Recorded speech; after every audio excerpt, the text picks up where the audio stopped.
Agradezco la invitación a nuestro maestro de Cabana Sur, al señor Andrés Lares, el popular Chimango, aquí presente con ustedes. Un aplauso para Andrés.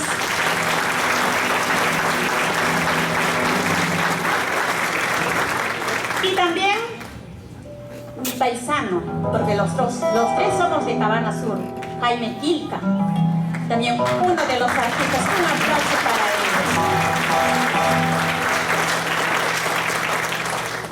Como siguiente tema voy a cantar la canción Vizcachita. No sé si ustedes cuando viajan a nuestra ciudad de Cabana Sur, nos vamos en la empresa Turismo Andino, nos vamos en la empresa Sánchez y pasamos por unas alturas, las alturas de Galeras, las alturas de Sayhuajilca. Entonces nosotros observamos una hermosa vizcacha, ¿no es cierto? Y nosotros miramos admirados a la vizcacha. Y como estamos celebrando homenaje a nuestro Pachamama, la tierra donde nosotros vivimos, la tierra donde que viven todos los seres vivientes, los animales, las plantas, el agua, todo, que es importante para todos nosotros. Y por lo tanto, hay que cantarlo.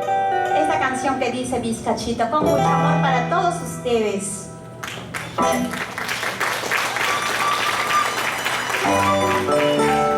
Ahora, esas palmas.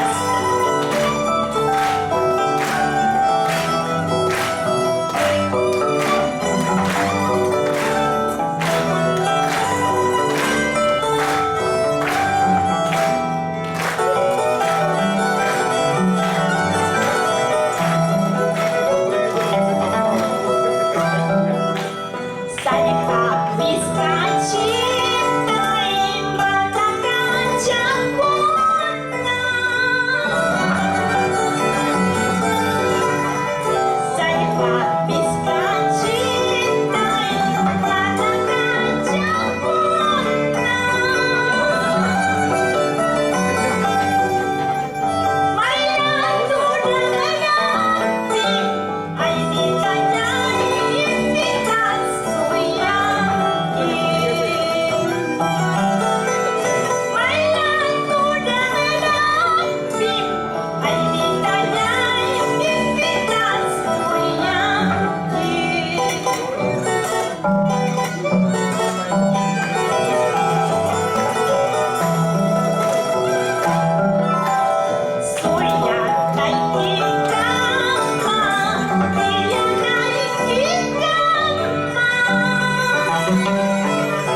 por sus aplausos. Agradezco a cada uno de ustedes. Me voy contenta a la ciudad de Ica y no me voy a olvidarme de estos aplausos de todos ustedes. Y como